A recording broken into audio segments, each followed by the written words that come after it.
What's up, San Diego? This is the weekly update for the Beach and Bay Press with myself, Matt, my co-host, Tom, Melville, the editor of the Beach and Bay Press, and the Peninsula Beacon, and SDnews.com. There we go. He does a little bit of it all. But yeah, we're here again, guys. If this is your first time tuning in, thank you. But we're here to give you your weekly update of what's going on. Every week, we bounce back and forth from the Peninsula Beacon to the Beach and Bay Press, giving you the top stories of what's going on, what's coming out in the community. And, just keep you guys up to date. Definitely. Yeah, you want to kick it off, Tom? Sure. I mean, we mentioned this last week. The Mission Bay Drive Bridge. They're going to start construction of a new bridge in July. This is really relevant for both areas, Point Loma and, Pacific Beach. Everyone uses that bridge. If you want to get to the Midway District, if you want to get to the sports arena. It shouldn't affect traffic that much. They're building bridges, on the side of the actual bridge. And then eventually they're going to merge everything, and it's going to be like this huge, 6-lane bridge with like a bike path and everything. So it'll still somehow be traffic jam, though. Of course. But that's a long project. It's going to take a couple of years. Oh, really? It starts in July, yeah. Oh, okay. And right now that bridge it was built in the 50s, so it's considered fracture critical. We talked about that last week. And that's not good. So it's nice that they're replacing it, and it's going to be a safer bridge. I mean, that bridge and the road leading up to it is pretty pitted with potholes anyway. Oh, yeah. So it'll be nice to have a nice smooth ride, and it might be a little bit of a different entrance in the Midway. Are they gonna close the bike path? I'm wondering. While they're doing it, yeah, because doesn't the bike path go across? There's like a pedestrian, I guess, bike on the side of the bridge. Right? Yeah, that's separate. I'm not sure if that's going to be closed. I would suspect yes. Yeah.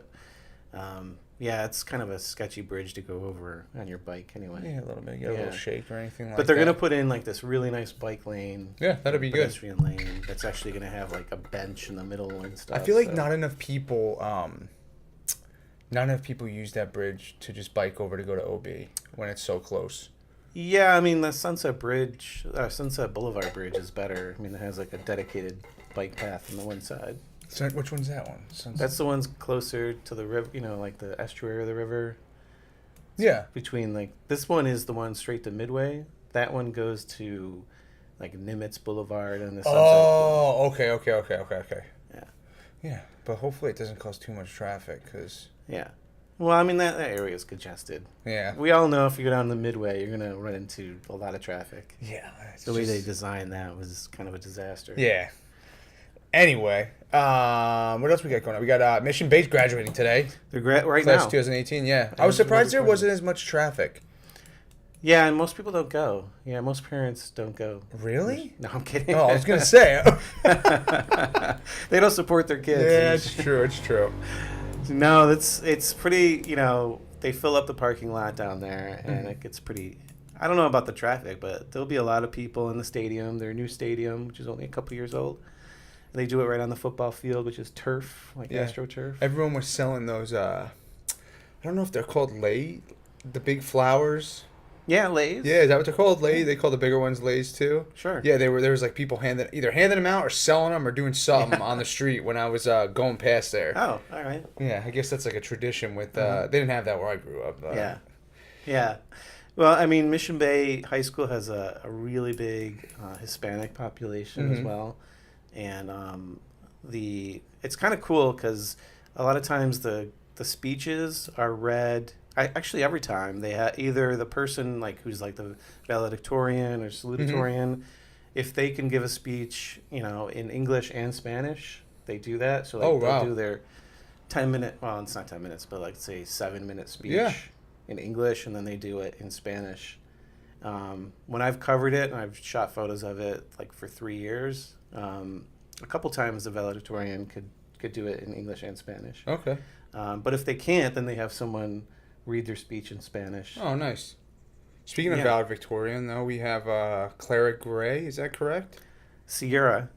Oh, is it an I? Oh, Sierra Gray. I apologize Sierra for that. Gray with a C, yeah. She's the valedictorian for 2018. Yeah, and she's the daughter of Kathy Miller Gray, who's a chiropractor in PB, right on the corner of Lamont and Grand. Oh, there. okay. And She's a household name to the city then. yeah, and she compiles our school news a lot. Oh, okay. So, like, if you see school news in the Beecher Bay Press, Kathy is the one that, like, goes around to schools and has people give her information. Nice. And she kind of writes it up for us. And she also is the chiropractor, the personal chiropractor of Russell Crowe. Really? I read that now this afternoon, and I was like, Yeah. oh, interesting fact of trivia. So the way she tells it is when they were doing Master and Commander, which they were doing down by Popotla, which is Popopla. In, is it Rosarito. Popopla or Popola? Popotla. Popopla? How do you say it? Popotla. Have you been there? Yeah. And The the fishing Fox Studios village. is right next door to it. Yeah. You've been to the fishing village though? Oh yeah, a few times. Yeah. Oh my god, we I love went it. there. It's so cool. It's awesome. You guys should check it out. If you guys haven't been down there, you should definitely check it out. Just south of Rosarito. It's like a hidden gem. It's a little. You go through this arch, this like decaying Yeah. arch. Oops, sorry. No, you good? And it's a dirt, parking lot, and you go down, and it's this fishing village. It's like buildings that you don't even know how they're still standing. Yeah, it's terrible. But they have like fish right there that people like boats will come in with fish. Yeah.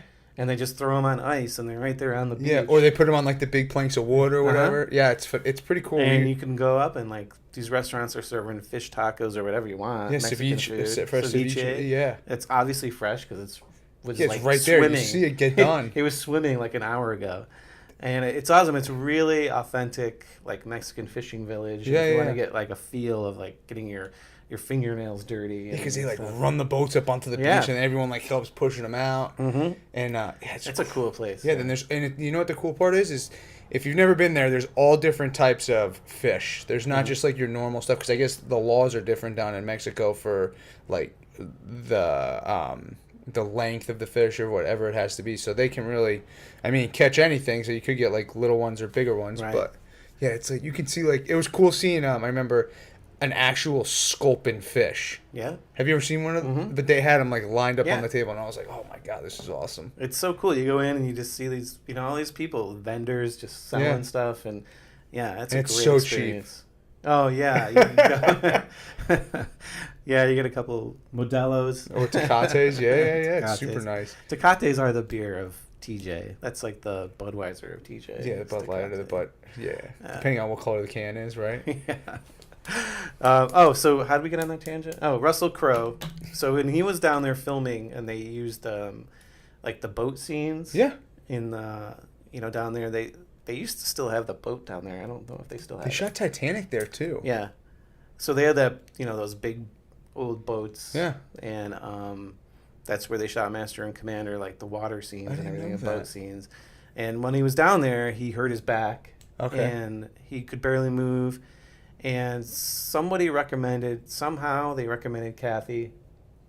She went down and, adjusted him, and he loved it. And it was like, oh, you're going to be my personal.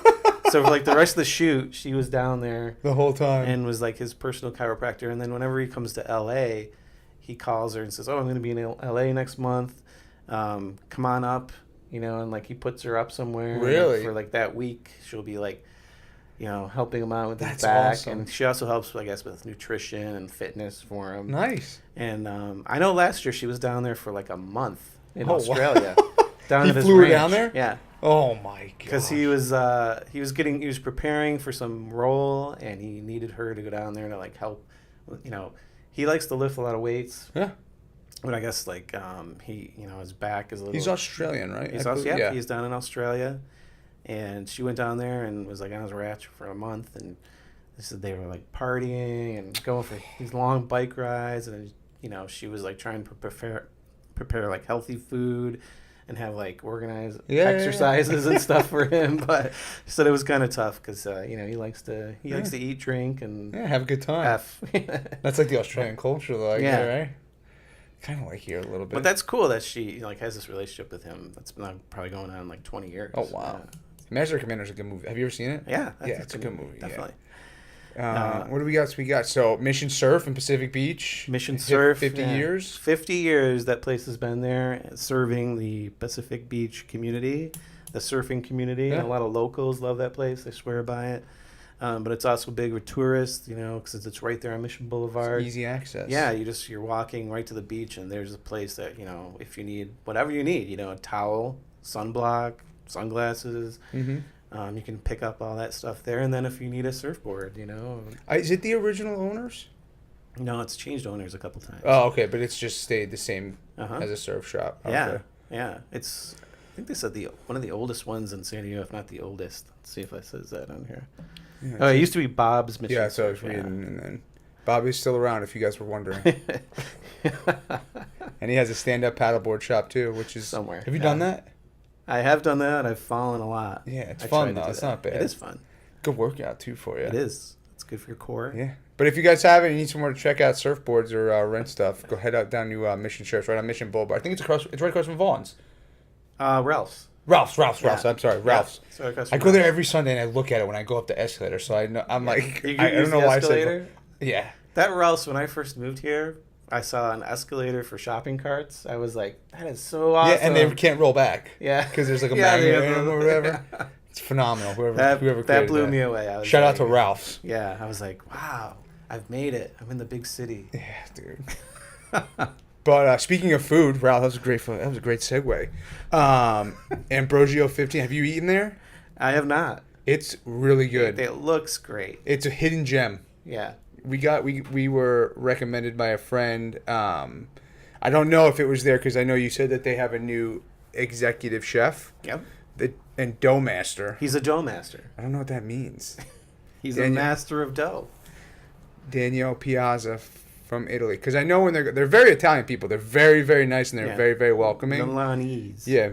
And they make, my family's a pizzeria back home, but they make like the authentic Italian, very, very paper thin, and it's either you love it or you hate it, but it's so delicious. It is. You gotta go. We gotta go. We should go one night. It's so good. The people. It looks great, and they're so nice. The people there. Yeah. But that's the kind of, I love that pizza. It's like the one in Liberty Station. What is the name of that one? Bueno. I haven't had that one. or whatever. Okay. That one. It's in Liberty Station. Butchering that. It's in Liberty Station. They have like the big ovens, like the wood fired ovens, and they have like the really thin, perfect dough. Yeah. It takes like 7 minutes. Yeah, not even because it's so thin. And I love that pizza. Yeah, it's good because you go there and you can eat a lot, but you don't feel like a blob when you leave. Right. I hate the doughy pizza. Yeah, exactly. And anyone from New York, New Jersey. I like it thin. Excuse me. I like it real thin. Really thin. It has to be thin. I like a little crispy. Yeah. Crispy. I don't like a big flop. And maybe little burn marks. Yeah. On the cheese. Yeah. Oh, that's the and not best. Covered in cheese like this photo. Like just blobs of cheese here and there. I know what you mean. Yeah, that's real pizza. Exactly. That's what you get in New York. They put. I think they at Ambrosio they put that olive drip on the top. Oh yeah. Have you ever? Oh. I love it when they do I love the white pizzas. That's my favorite. White pizza all the time in New York. Yeah, just like sliced tomatoes on there. Yeah. Oh, or a little bit of garlic too. Yeah. Garlic and olive oil. Oh man. Oh my god. We don't make it. We're going back in a couple weeks. So I'll be having to get some. Definitely. Yeah, it's Ambrosio 15. If you haven't eaten there already, definitely check it out. The food's phenomenal. The service is impeccable. I think that's the right word, right? Yeah. But they're super nice. They're super authentic Italian too. So if you guys haven't, check it out. And I think it's considered North PB, right? North PB. Yeah. I'm not sure what the address is. It's kind of tucked away though. It's on Turquoise, no? Yeah, Turquoise Street. Yeah. It's right in between. It's in between something. There's a gym right there, and there's something else, but it's kind of tucked away, so you got to look for it. Mm-hmm. But they're also expanding to Little Italy. Summer. Really? Yeah. I think they are. They're doing it with a couple of other restaurants too. They're opening up a little eatery. Yeah, I think it's almost like going to be like a public market type of feel to it. I think it's more open though. I think right. But yeah, if you haven't, check out Ambrosio 15. Definitely, looks awesome. So coming up on June 21st is Go Skateboarding Day, and it's an international day that was started actually in Southern California, and now it's celebrated worldwide as skateboarding has gone worldwide. And what we did since Pacific Beach all the beach areas, OB, Mission Beach, even La Jolla has such a skateboard, has surf culture, which merges into a skateboard culture. And since it's so ingrained in this area, we did this big story on, what it means to Pacific Beach. And we contacted kind of like the essential skateboard shops that we were told were like, these are the ones that are like really authentic and people really know what they're doing and they can help you out if you want to just start skateboarding, or if you're already doing it. Like, they have all the equipment, they have everything that can help you out. So on June 21st, they're going to be doing some community stuff. The one board shop in OB has like all their skateboarders and people that they know. Yeah. Like, skateboard over to the skate park in Robb Field. Have you been to that skate park? Yes. It's It's a nice skate park. Very nice. There's one in Kearney Mesa that's really nice. I haven't seen that one. And there's one in National City that people like. And people also skate by the murals down there in Chicano Park. I haven't been down there. I know exactly what you're talking about, but I haven't been there. But a lot of people, they skate all over the place in PB. I mean, you can't go down one of these side streets without someone on a skateboard. Always, even on the boardwalk. On the boardwalk, everywhere. It's a mode of transportation in PB and OB.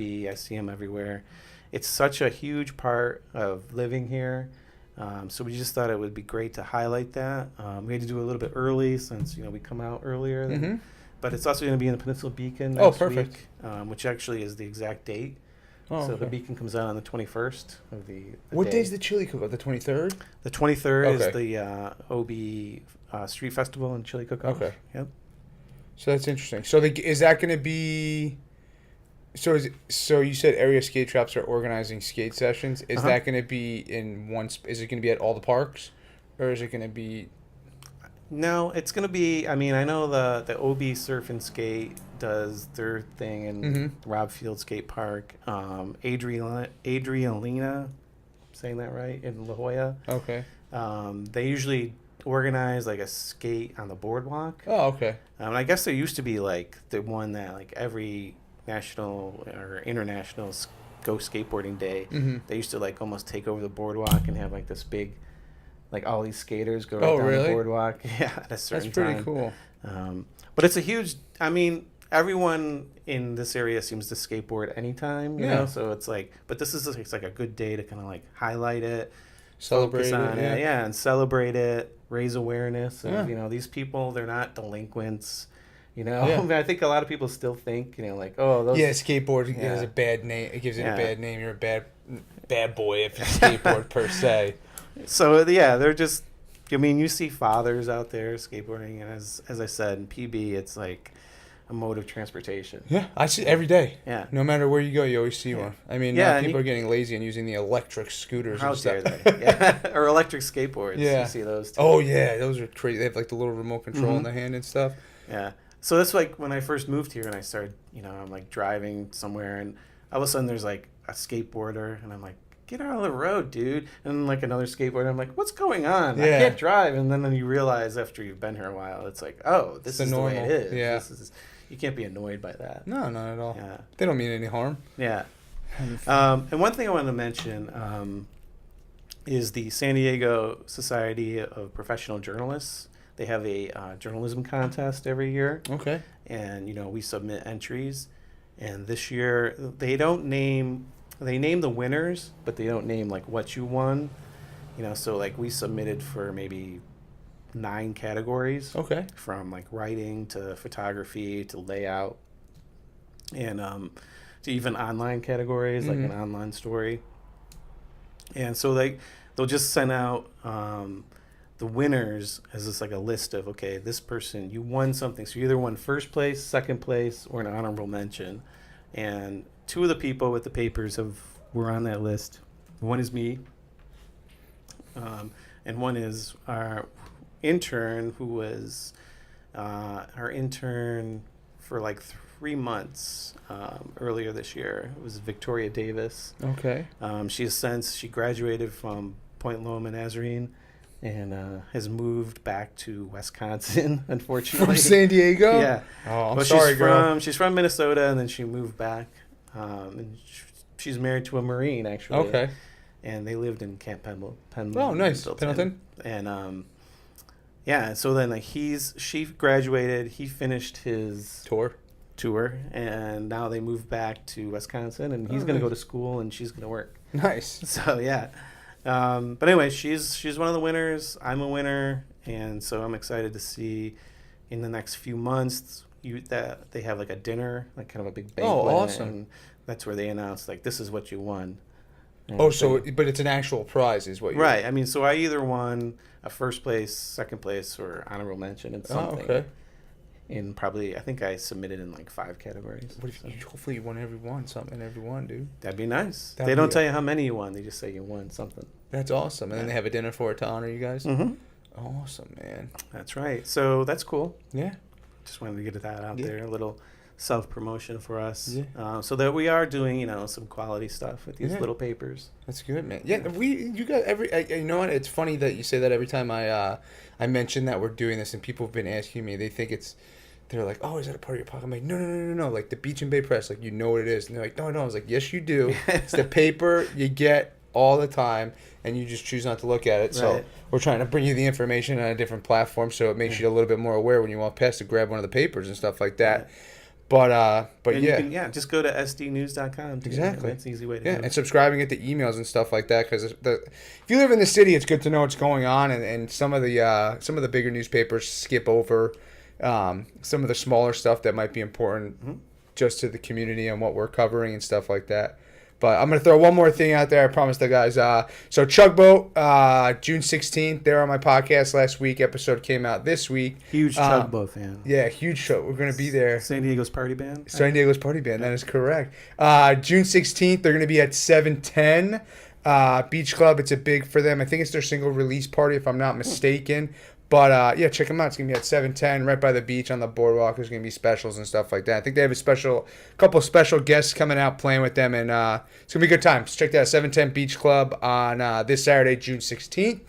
And I think it starts at 10, but you get there early, get a good seat.